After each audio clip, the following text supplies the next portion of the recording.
coloquemos la base bíblica que se encuentra en Romanos capítulo 12, versículos 1 y 2. Quiero hacer lectura en la Nueva Traducción Viviente.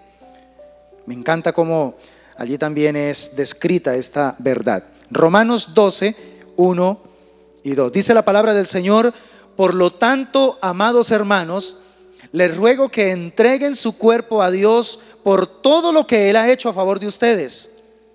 Que sea un sacrificio vivo y santo, la clase de sacrificio que a Él le agrada. O sea, vivo y santo. Esa es la clase de sacrificio. Esa es la verdadera forma de adorarlo. No imiten las conductas ni las costumbres de este mundo. Más bien, dejen que Dios los transforme en personas nuevas al cambiarles la manera de pensar. Entonces aprenderán a conocer la voluntad de Dios para ustedes, la cual es buena, agradable y perfecta. Es bien, pero bien interesante algo que encontramos aquí. Bueno, hay muchas verdades poderosas aquí, pero hay algo que impacta mi espíritu, y es que hay una correlación muy directa entre renovar, cambiar, transformar el espíritu o la actitud de nuestra mente.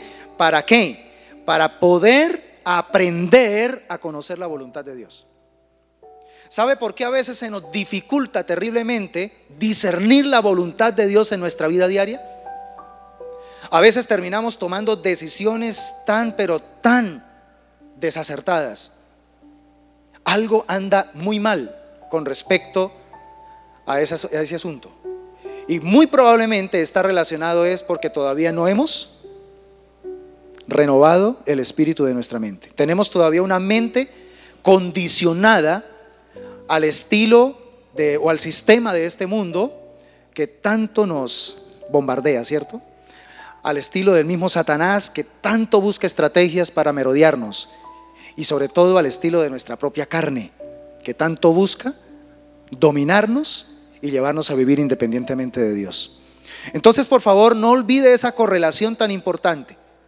¿Quieres desarrollar la capacidad de ser entendido en cuál es la voluntad de Dios para tu vida, buena, agradable y perfecta? Trabaje la renovación de su entendimiento. Una nueva mente. Ahora, hay otra verdad que quiero que, por favor, si usted está escribiendo, la escriba, y es esta: ya no estoy espiritualmente muerto en Adán. Otra vez, ya no estoy espiritualmente muerto en Adán. Ahora estoy espiritualmente vivo en Cristo. Amén. Estas verdades son perlas, mis hermanos. Perlas que cuando usted las reciba, valórelas, cuídelas. Son tesoros que si usted no solamente las trabaja aquí en su mente, sino que también las experimenta en su corazón, van a empezar a convertirse en esos potenciales catapultadores, catalizadores, para que desarrolles una vida en Cristo. Ahora, esto no me lo inventé yo. Eso es lo que dice 1 Corintios 15, 22. Siga conmigo la lectura, por favor, para que sepa que esto tiene base bíblica. Así como todos mueren, porque todos pertenecemos a Adán, todos los que pertenecen a Cristo recibirán vida nueva. ¿Entiendes esto? Ahora bien, mirando esta verdad de 1 Corintios 15, 22 que acabamos de leer, yo creo que todos, absolutamente todos en nuestra experiencia cristiana nos hemos preguntado en algún momento lo siguiente. A ver, yo creo que usted va a estar de acuerdo conmigo.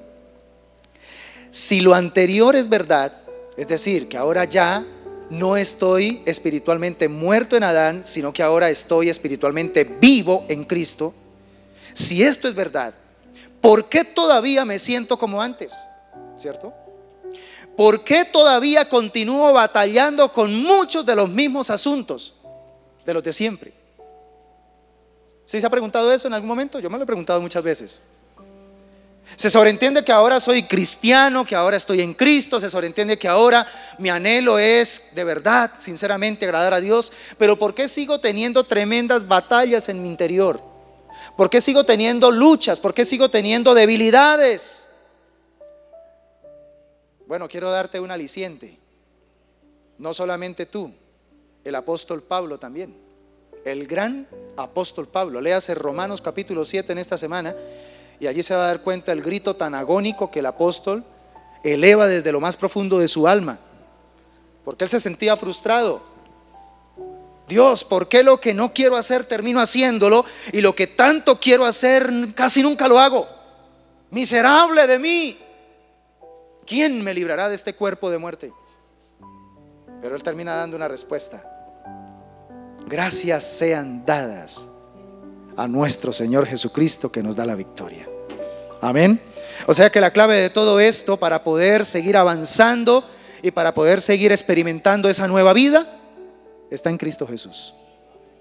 Por eso es que nos llamamos cristianos, mis hermanos, porque se sobreentiende que el centro de nuestra existencia es ¿quién? Cristo. Pero pareciera que muchas veces el centro de nuestra vida es cualquier otro ser, cualquier otra circunstancia, cualquier otro pensamiento, menos Cristo. Permítame, por favor, hacer una ilustración para que interiorice un poco más esta poderosa verdad, ¿sí? Ahora, como dice esta verdad, ya no estoy espiritualmente muerto en Adán, sino que ahora estoy espiritualmente vivo en Cristo. ¿Entendieron ese principio? Pero ¿por qué entonces, a pesar de que estoy espiritualmente vivo en Cristo, sigo batallando con eso? Mire esta ilustración. Usted lleva muchos años jugando fútbol con un entrenador de X equipo, pero resulta que el entrenador de ese equipo tiene la característica de que denigra a los jugadores, los manipula. ¿Con qué los manipula? Los manipula con el miedo, los manipula con la intimidación. Es un entrenador que utiliza estrategias coercitivas, ¿sí?, para que termines haciendo lo que él quiera y tú quedas anulado también en tu propia voluntad. Ahora, usted, para continuar en ese equipo, porque usted quiere seguir desempeñándose en esa profesión y quiere seguir avanzando, usted decide entonces, a pesar de ese entrenador, decide aguantar, pero también decide triunfar y sobre todo decide sobrevivir bajo su autoridad, bajo la autoridad de ese entrenador. Un día, el que menos tú esperabas, un día a usted lo canjean a otro equipo. Usted ni siquiera estaba enterado, pero resulta que lo canjearon a otro equipo y entonces queda bajo otro entrenador. Diga conmigo, otro entrenador. Resulta que entonces el viejo entrenador es cosa del pasado. Diga conmigo, el viejo entrenador es cosa del pasado. Ahora también diga conmigo, usted y el viejo entrenador ya no tienen ninguna relación. Entonces usted tiene que entender eso. Ya, a usted lo canjearon, ahora usted ya no pertenece a ese equipo de ese viejo entrenador, ahora usted lo ubicaron en otro equipo. Y escuche esto, su nuevo entrenador es completamente diferente al antiguo. Ahora este entrenador resulta que es bondadoso con los jugadores, es respetuoso con los jugadores y sobre todo utiliza la herramienta del amor para poder enseñar a sus jugadores. La pregunta que ahora surge frente a este cambio de entrenador es: ¿cuál será su manera inicial de relacionarse con su nuevo entrenador? ¿Cómo te vas a relacionar con ese nuevo entrenador? Llevaba mucho tiempo formando parte de ese equipo con el viejo entrenador, pero ahora estás en un nuevo equipo y con un nuevo entrenador. ¿Cómo será tu manera inicial de relacionarse con ese entrenador? Yo te voy a dar la respuesta. Hasta que llegues a conocer más profundamente al nuevo entrenador, hasta que logres tener una relación más cercana con ese nuevo entrenador, lo más probable es que usted volverá a la manera en que fue entrenado bajo el antiguo. Pasa lo mismo, por ejemplo, con personas que han sido secuestradas y que duraron meses durmiendo, por ejemplo, en el mismo piso o en una esterita ahí en el piso. Todas las noches esa era su cama. Llega la liberación, logran liberar a ese secuestrado y ya está esa noche. Después de mucho tiempo va a poder volver a dormir en su deliciosa cama. en su acogedor cuarto. ¿Y sabe qué sucede? Tan pronto se monta en su camita deliciosa para descansar, después de mucho tiempo que no lo hacía, a los pocos minutos, consciente o inconscientemente, termina durmiendo ¿en dónde? En el piso. Por favor, relacione esto, porque esto es lo que está pasando, mis hermanos. Lamentablemente esto es lo que está pasando con muchos cristianos hoy día. ¿Y todo por qué?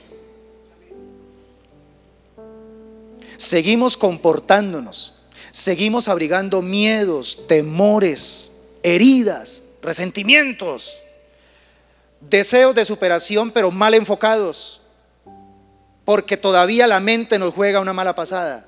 Pensamos que todavía estamos bajo el antiguo o el viejo entrenador. Y aunque ya el nuevo entrenador nos está diciendo de una u otra manera, yo no opero así, esa no es mi manera de operar, es una manera errónea, mi manera es diferente. Yo promuevo tu ser, yo promuevo tu vida, yo promuevo tu valor, tu dignidad, tu autoestima como ser humano, yo la promuevo. Sin embargo, si no hay ese renacer, si no hay ese cambio en la mentalidad, aunque estemos bajo la cobertura del nuevo entrenador, vamos a continuar actuando como si estuviéramos bajo el antiguo. Todos nacemos espiritualmente muertos, esa es la realidad. Todos nacemos espiritualmente muertos, es decir, por cuanto todos pecamos, quedamos destituidos de la gloria de Dios. Romanos 6:23, ¿sí? Perdón, 3:23. Romanos 3:23. Por cuanto todos pecaron, están destituidos de la gloria de Dios. Eso quiere decir que todos estamos muertos. Eso quiere decir que no tenemos la presencia de Dios en nuestras vidas, ni el conocimiento de sus caminos. Eso significa que todo ser humano, cuando nace en esta tierra, en esta dimensión física, natural, nace bajo la autoridad del antiguo entrenador. Y por consiguiente hemos aprendido a hacer las cosas a nuestra manera. Por el trato que recibimos de ese entrenador irascible, de ese entrenador que busca la manera de manipularnos con el miedo y de usarnos o utilizarnos para sus propios propósitos. Entonces, a pesar de eso, nosotros buscamos la manera de sobrevivir, buscamos la manera también de aguantar, buscamos la manera de triunfar a como dé lugar, porque necesitamos en lo más profundo de nuestra alma tener un sentido de valoración. Y ya que no lo hallamos en ese entrenador, tenemos que buscarla o rebuscarla como sea posible. Y eso es lo que pasa entonces con los seres humanos. Porque una persona entre más sufre, entre más es herida, más fuertes, ¿sí? Su ceño se frunce más, ¿cierto? Cuando usted ve a una persona que todo el tiempo es así, y aún para reírse yo no sé cómo hace. Todo esto que hay aquí demuestra años de sufrimiento, ¿sí? Años de dolor, años donde tuvo que colocar un escudo para defenderse todo el tiempo. Pero ¿sabe cuál es el problema? El problema es que nos conformamos a este mundo, mis hermanos. Ese es el problema. Y lo más triste es que incluso como creyentes, vuelvo y repito, aun cuando nos pidieron para otro equipo, ¿sí? Aun cuando ya nos solicitaron para estar bajo la cobertura de otro entrenador, seguimos conformados a ese sistema antidios. No sé qué pasa, pero nos rehusamos a renovar el espíritu de nuestra mente. Y entonces nomás en el ámbito espiritual o religioso, entonces lo que hacemos es solamente cambiar de religión. Si venimos de la religión tradicional, entonces cambiamos el cura por el pastor y cambiamos la misa por el culto, pero internamente no ha pasado nada. ¿Por qué? Porque no hemos trabajado aquí. Miren lo importante, mis hermanos, lo importante de la mente en el ser humano. Y mire la importancia que tiene la mente con respecto al tema del evangelio. Esto a mí me impactó hace mucho tiempo cuando lo entendí.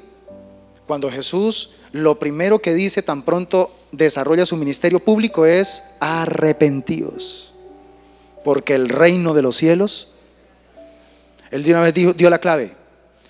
Mire, yo he sido enviado para traer un nuevo sistema, ¿sí?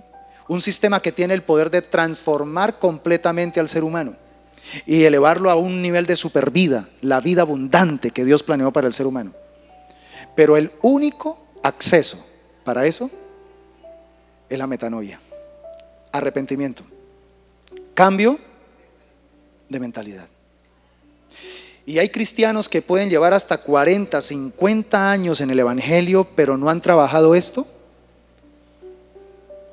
y se han perdido y se están perdiendo de una cantidad de riqueza, de herencia que ya Cristo nos dio por su obra en el Calvario. Así que necesitamos entonces renovar nuestra mente. Y entonces la clave para esta transformación, ¿sabe cuál es?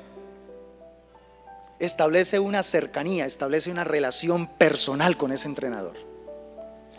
No te enfoques solamente a ir a los entrenamientos, ¿sí? Establece una relación con tu entrenador. Ahí va a estar marcada la diferencia.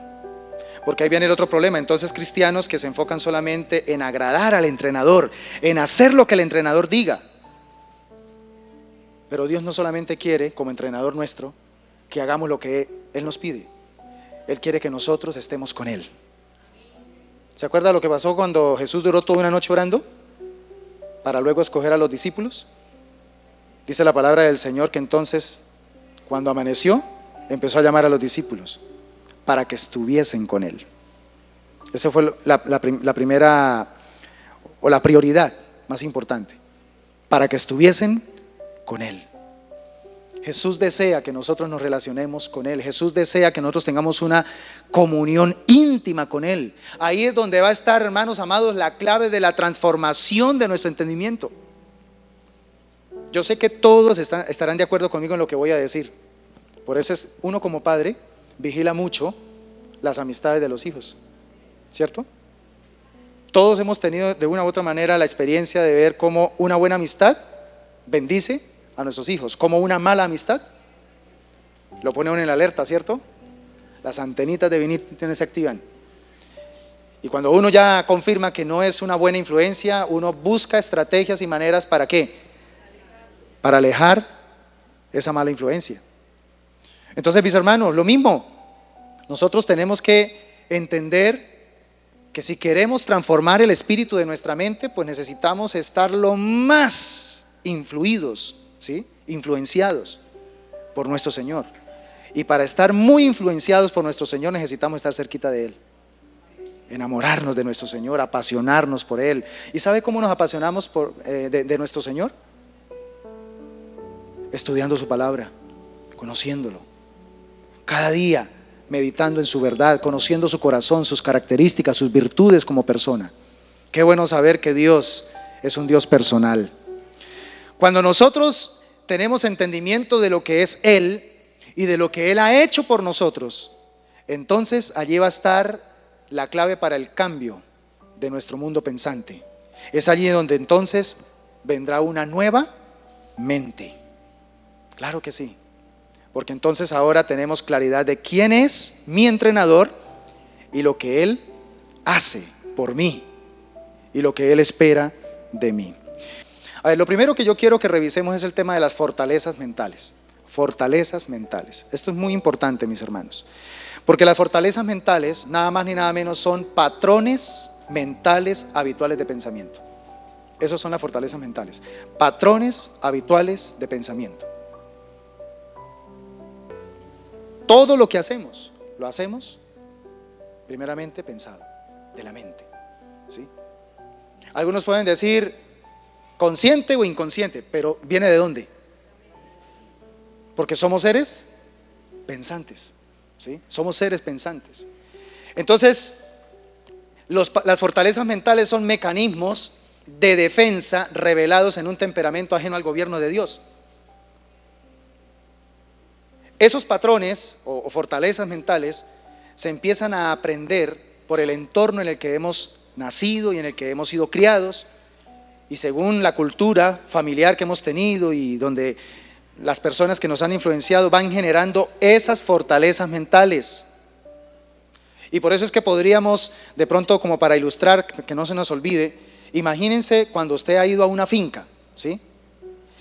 Y nada más ni nada menos fue en tiempo de invierno, y usted llevó tremendo carrazo, se llevó un Jeep Rubicon, me fascinan esos carros, y tuvo que pasar por un sitio donde justamente lo que había era puro barro, ¿sí?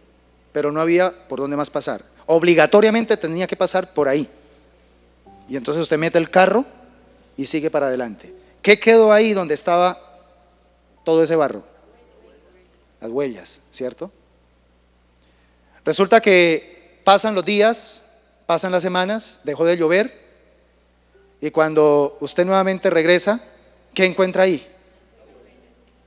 Encuentra las huellas, ¿cierto? Y usted necesita obligatoriamente con el mismo carro volver a pasar para el otro lado. ¿Por dónde usted va a ubicar las llantas? Esos son patrones mentales, esos son fortalezas mentales, mis hermanos. Mire, escoger una senda errada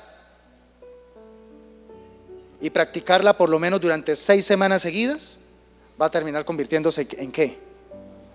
En un hábito, ¿sí? Se va a terminar convirtiendo en un hábito, y entonces cuando ya ese patrón se convierte en un hábito, ahí es donde se va a convertir en una fortaleza. Ya es algo fuerte en usted. Usted concibe solo de esa manera esa situación.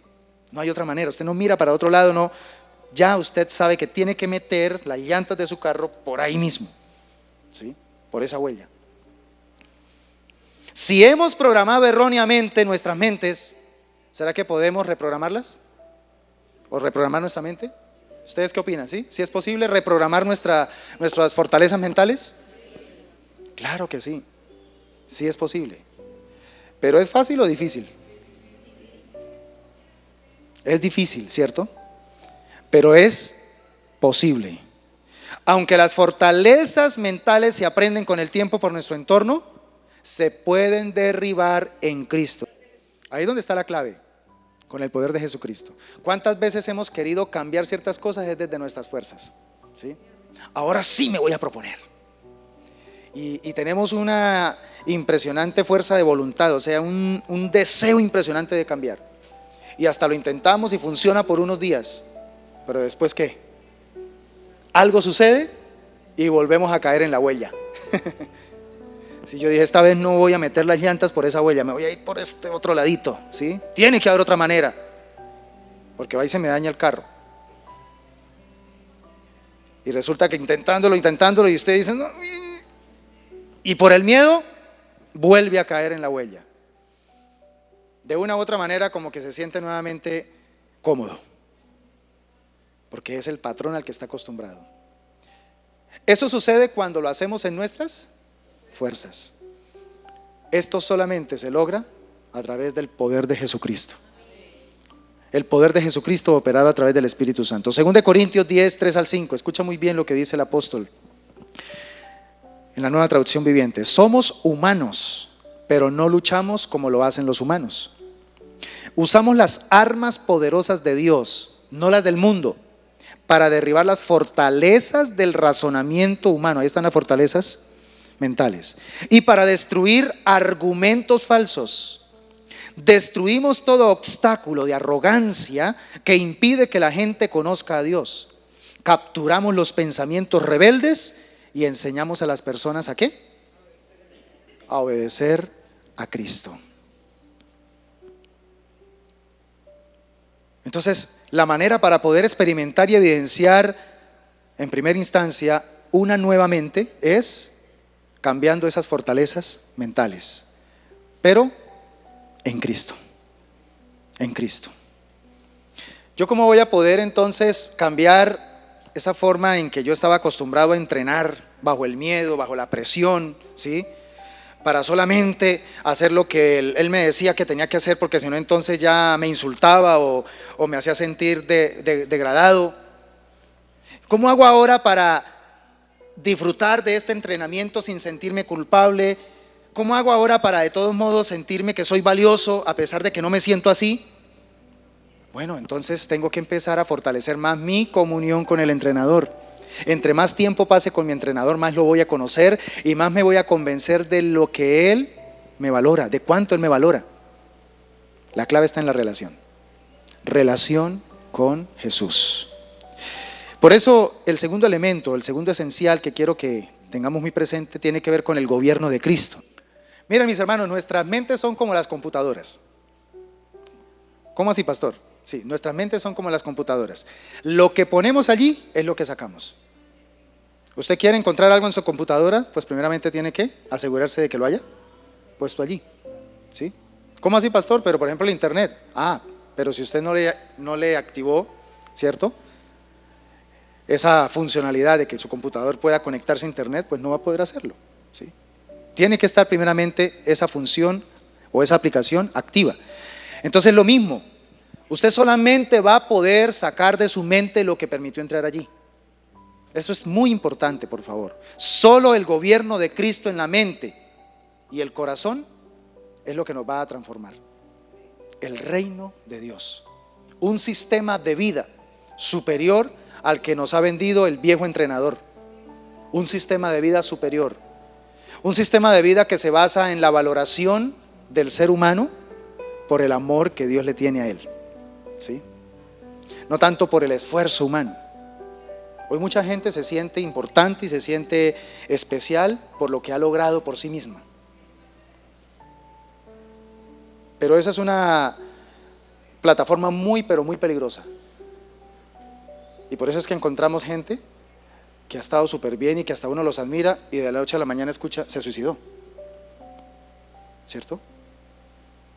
Porque basó su autoestima, su valor propio, su dignidad como persona en una plataforma humana, en una valoración, pero de sí mismo. Nosotros tenemos que basar nuestras valoraciones en el sistema del reino de Dios. ¿Por qué el sistema del reino de Dios? Porque ¿sabe cómo se llama la constitución? ¿Cómo se llama la constitución del reino de Dios? Romanos 6:33. Perdón, Mateo 6:33. La constitución del reino de Dios se define en una sola palabra: justicia. Cuando nosotros nos sometemos al reino de Dios, nos estamos sometiendo a todo lo que es justo. Y cuando el ser humano vive en justicia, esa persona disfruta de paz. Paz con Dios, pero paz con su prójimo. ¿Por qué? Porque hay justicia. ¿Sí? Se siente justo, siente que hay justicia para él y actúa también de manera justa. ¿Cuántos me están entendiendo? Entonces entienda que el día que decida someterse a ese gobierno, esto también es muy importante, el día que usted decida, no voy a seguir actuando de manera equivocada, es decir, estoy en un nuevo equipo pero estoy todavía actuando como si estuviera bajo el viejo entrenador. No, decido a partir de este momento tener claro, voy a renovar mi mente, ya estoy bajo un nuevo entrenador y voy ahora a valorar cómo el entrenador me valora. Voy a adoptar eso. Por favor, hermano, el día que usted decida eso, quiero que también presupueste algo, y es que se va a arreciar en su mente una batalla.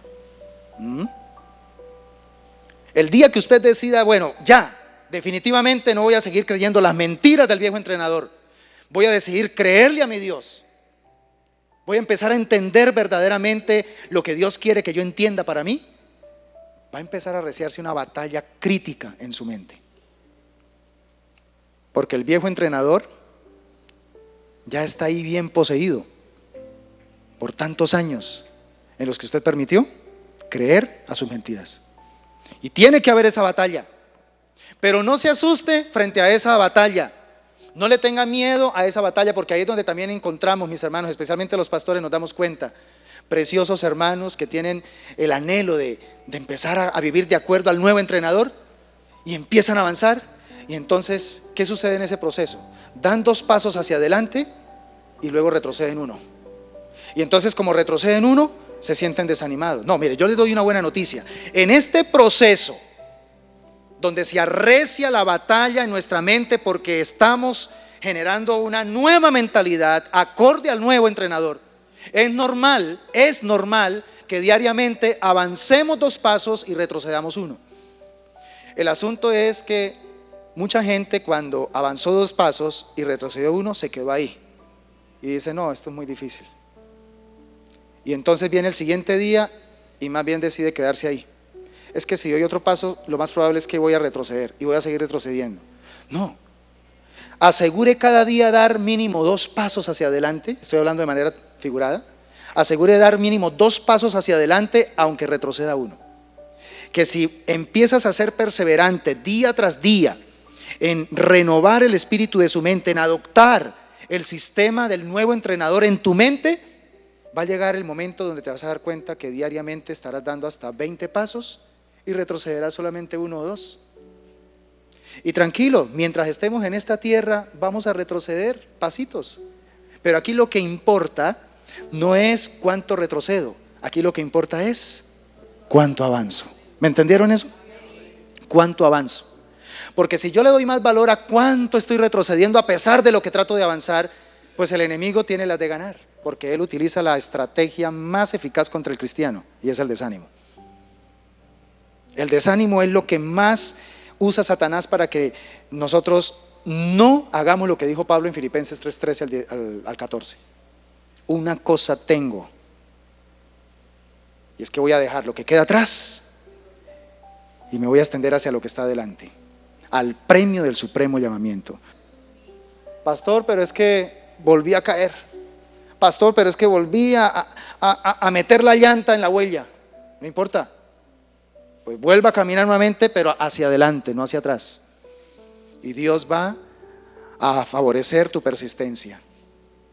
Si persistes todos los días bajo el poder del Espíritu Santo, va a llegar el momento, mi amado hermano, mi amada hermana, donde te vas a dar cuenta que avanzar va a ser más fácil que retroceder. Y vuelvo y te digo, y aunque retrocedas, eso no te afectará, te levantas, porque tú dices: no importa, fallé, pero ya la tengo clara, ya sé qué es lo que piensa mi entrenador de mí. Mi entrenador no espera de mí perfeccionismo. El entrenador lo que espera de mí es comunión con él, ¿sí? Por eso cuando falles, rápidamente busca la manera de estar nuevamente en paz con tu Dios. Primera de Juan 1:9. Si confesamos nuestros pecados, Él es fiel y justo para perdonar nuestros pecados y limpiarnos de toda maldad. Esa es la voz del nuevo entrenador, que nos dice: no importa cuántas veces falles, levántate. Levántate, porque tu destino es llegar a la meta. Yo ya vencí, y como yo ya vencí, ahora te doy mi victoria para que la disfrutes. El gobierno de Dios en nuestras mentes y en nuestros corazones solo podrá establecerse guardando la palabra de Dios. Y de esto es con lo que voy a terminar esta enseñanza. Así que espérenme un segundito para reforzar esto. No solo entendiendo racionalmente la palabra de Dios. Lo que realmente hará que el reino de Dios se establezca en nuestros corazones es cuando aplicamos la palabra de Dios en nuestra vida. ¿Quieres ver la realidad del gobierno de Dios en ti? Obedece lo que Dios dice. No juegues al cristianito de que porque voy a la iglesia ya me siento bien y calmo la conciencia. El verdadero cristiano, cuando ama a Dios, guarda los mandamientos del Señor, obedece la palabra del Señor, y cuando está frente a una tentación dice: ¿esto agrada a Dios? No agrada a Dios, entonces mejor por acá, ¿sí? Porque ya tiene sabiduría. ¿Para qué voy a meter las llantas de mi vida, ¿sí?, por unas huellas que ya sé hacia dónde me van a llevar? Más bien voy a decidir seguir por el camino que Dios ya me trazó. Salmo 119, versículos 14 al 16, me encantan esos versículos. Dice: me alegré en tus leyes, tanto como en las riquezas. O sea, para el salmista, él miraba una cantidad de oro y decía: no, esto no tiene tanto valor como la palabra de Dios en mi corazón, ¿sí? A ese punto tenemos que llegar, mis hermanos, donde para nosotros sea más valioso lo espiritual que lo material. Versículo 15: estudiaré tus mandamientos y reflexionaré sobre tus caminos. Me deleitaré en tus decretos y no olvidaré tu palabra. Aleluya. Tercero, decida escoger la verdad. Aquí ya nos damos cuenta también de otra responsabilidad impresionante. Entiéndanme este diseño y este principio revelador, mis hermanos. ¿Por qué hay tanta frustración en el cuerpo de Cristo con respecto, por ejemplo, a vencer tentaciones, malos hábitos, a vencer el mal? ¿Por qué hay tanto creyente frustrado? ¿Sabe por qué? Porque el viejo amo nos educó haciéndonos creer que nuestra tarea es ahuyentar las tinieblas, que nuestra tarea es todo el tiempo mirar, aquí hay tinieblas, vamos a echarlas, vamos a mirar donde hay pecado, que se vaya, ¿sí? Nos enfoca todo el tiempo en ahuyentar las tinieblas. Pero el nuevo amo nos dice, mira, tu tarea no es ahuyentar las tinieblas, tu tarea es encender la luz. Eso es lo que tienes que hacer. Vive apasionado por encender la luz que ahora está en ti, que es Cristo Jesús. Y cuando la luz se enciende, no importa la cantidad de tinieblas que haya. ¿Qué pasa cuando usted prende la luz en un cuarto oscuro? ¿Entiende el principio? Pero ¿qué pasa si, por ejemplo, usted entra a un cuarto oscuro y usted empieza con las manos a hacer así a la oscuridad? ¡Váyanse, váyanse! Hay cristianos haciendo eso, tratando de ahuyentar las tinieblas de su vida para que se vayan, y por eso hay tanta frustración. Encendamos la luz de Cristo en nuestros corazones. Hermanos, nuestra batalla mental la ganamos cuando optamos, cuando escogemos la verdad. Y conoceréis la verdad, y la verdad os hará libres. Neil Anderson dice algo muy importante. Él es un reconocido ministro, pastor de un ministerio mundialmente conocido como Libertad en Cristo. Y él dice, tenemos tantos creyentes frustrados porque están tratando de hacer lo que Dios ya hizo. Y es cierto, por eso estamos frustrados, porque nos la pasamos en nuestra buena intención, porque venimos con el cheat del viejo entrenador de que aquí me toca es a mí para sobrevivir, porque mire, si yo no me esfuerzo, si no hago lo mío, si no soy bueno, entonces lo único que voy a recibir es reprimendas, ¿sí? Y yo necesito sobrevivir, yo necesito triunfar, yo necesito lograr mis sueños. Y tenemos un cheat enfocado en que nuestra valoración depende de lo que yo hago. El nuevo amo que dice, Marta, afanada y turbada estás con tantas cosas, solo una cosa es importante: encienda la luz, siéntese conmigo acá, escucha mi verdad, deleítate en mi presencia, y lo demás sucederá, como cuando prendes la luz, las tinieblas se van. Déjenme terminar con el cuarto punto, y es: aprópiese de la palabra de Dios, mis hermanos, aprópiese de la palabra de Dios. No hay otro camino para adquirir una nueva mente, sino por la palabra de Dios. Amemos las Escrituras. Las mentiras de este mundo deben ser reemplazadas por la verdad de las palabras de Dios. Entienda por qué la Biblia está siendo pero tan atacada en este tiempo. Porque Satanás sabe que mientras la iglesia le dé valor a la Biblia como la palabra inspirada de Dios, Satanás no tiene nada que hacer. Pero cuando los mismos creyentes empezamos a darnos, yo no diría que el lujo, sino empezamos más bien a ser irresponsables en permitir ciertos pensamientos neoliberales, ciertos pensamientos humanistas, para dudar de la inerrancia y de la infalibilidad de las Escrituras, empezamos a recorrer un camino sumamente peligroso para que Satanás haga de nuestra mente un terreno supremamente fértil para sus mentiras. Solamente por la palabra de Dios activa en nuestra mente y en nuestro corazón es que podremos verdaderamente renovarnos, transformarnos. Las mentiras de este mundo tienen que ser reemplazadas por la palabra de Dios. No es suficiente pensar en la Biblia. Necesitamos ir un paso más allá. Necesitamos pensar bíblicamente, porque muchos piensan en la Biblia, pero necesitamos ya adoptar la palabra de Dios en nuestra mente. Esto realmente es sabiduría, porque sabiduría es saber qué dice Dios con respecto a tal cosa diaria que me está aconteciendo. Señor, quiero actuar de acuerdo a tu palabra. Eso es sabiduría. La verdad de Dios debe penetrar en nuestro corazón, y entonces así es como va a generar esa libertad y esa transformación en nuestra vida. Mis hermanos, pasemos más tiempo con la palabra. Dediquemos más tiempo con la palabra. Cuando dedicamos más tiempo con la palabra del Señor, entonces vamos a empezar a ver transformación en nuestra vida. Yo lo reto, hermano, hágalo. Usted de pronto está pasando por una cantidad de cosas y usted dice, pero ¿por qué? ¿Por qué? Necesito que el pastor me ore, necesito que el pastor me dé un consejo. No, mire, yo le digo desde acá, lo reto a que empiece a pasar más tiempo con la palabra del Señor. Relaciónese más con Cristo a través de su palabra. Adopte las verdades de Dios en su mente y se va a dar cuenta cómo va a empezar a haber un cambio, una transformación. ¿Sabe por qué? Porque la Biblia va a empezar a influir en su mundo pensante. Su mente es la que va a estar todo el tiempo saturada de la verdad de Dios.